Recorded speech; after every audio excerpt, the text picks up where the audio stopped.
Hi friends, welcome to my channel. ಇವತ್ತು ನಾವು ನಮ್ಮ ಮನೇಲಿ ಅಕ್ವೇರಿಯಂನ ಫಿಟ್ ಮಾಡೋಕ್ಕೆ ಅಂತ ಹೋದ್ವಿ.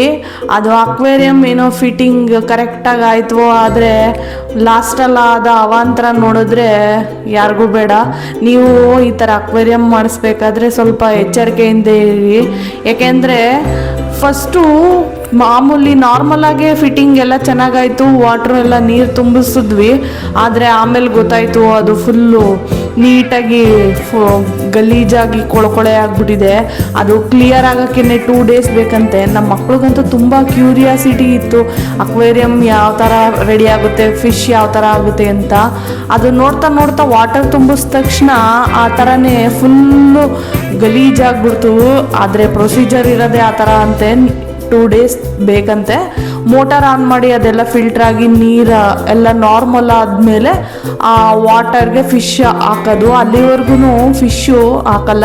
2 ಡೇಸ್ ಆ ವಾಟ್ರೆಲ್ಲ ಫಿಲ್ಟ್ರಾಗಿ ನಾರ್ಮಲ್ ಅಕ್ವೇರಿಯಮ್ಗೆ ಯಾವ ರೀತಿ ಆಗುತ್ತೆ ಆ ಥರ ನೋಡಿ. ಇದು ಮೋಟರು, ಕೆಳಗಡೆ ಮೋಟರ್ ಫಿಲ್ಟ್ರ್ ಆಗುತ್ತೆ. ಅವರೆಲ್ಲ ನೀಟಾಗಿ ಸ್ಯಾಂಡ್ ಎಲ್ಲ ಫ್ಲ್ಯಾಟ್ ಮಾಡಿ ಸಮ ಮಾಡಿ ನೀಟಾಗಿ ಮಾಡಿಕೊಟ್ರು. ಇದಕ್ಕೆಲ್ಲ ಇನ್ನೂ ಕೆಳಗಡೆ ಮೋಟರ್ಗೆಲ್ಲ ಬೇಕಾಗಿರೋ ಐಟಮ್ಸ್ ಎಲ್ಲ ಫಿಟ್ ಮಾಡಬೇಕು. ನೋಡಿ ಯಾವ ಥರ ಆಗ್ಬಿಟ್ಟಿದೆ ಅಕ್ವೇರಿಯಮು ಅಂತ. ಫುಲ್ಲು ಗಲೀಜಂದರೆ ಗಲೀಜಾಗ್ಬಿಟ್ಟಿದೆ.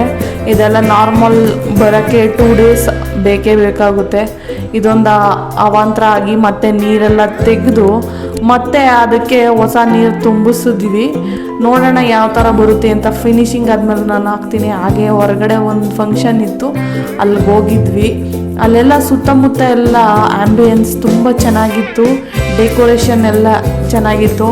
ನಮ್ಮ ಮಕ್ಳಿಗಂತೂ ಫುಲ್ ಐಸ್ ಕ್ರೀಮ್ದೇ ದರ್ಬಾರ್. ಮಕ್ಕಳಿಗೆ ಐಸ್ ಕ್ರೀಮ್ ಅಂದರೆ ಅದೇನು ತುಂಬ ಇಷ್ಟನೋ. ನಮ್ಮ ಮಕ್ಕಳಂತೂ ತುಂಬ ಎಂಜಾಯ್ ಮಾಡಿದ್ರು. ನಾವು ವೀಕೆಂಡ್ನ ಚೆನ್ನಾಗಿ ಕಳೆದ್ವಿ. ನೋಡಿ ಸುತ್ತಮುತ್ತ ಎಲ್ಲ ತುಂಬ ಲೈಟಿಂಗ್ಸ್ ಎಲ್ಲ ಚೆನ್ನಾಗಿತ್ತು. ಮದುವೆಗೆ ಹೋಗಿ ರಿಸೆಪ್ಷನ್ ಎಲ್ಲ ಮುಗಿಸಿ ಔಟ್ಡೋರ್ ರಿಸೆಪ್ಷನ್ ಇತ್ತು. ಇದು ತುಂಬ ಚೆನ್ನಾಗಿತ್ತು. ಮದುವರರಿಗೆ ಶುಭವಾಗಲಿ. ಇದಾಗಿತ್ತು ಇವತ್ತಿನ ಬ್ಲಾಗ್. ಇಷ್ಟ ಆದರೆ ಲೈಕ್ ಮಾಡಿ, ಶೇರ್ ಮಾಡಿ, ಸಬ್ಸ್ಕ್ರೈಬ್ ಮಾಡಿ. Thank you.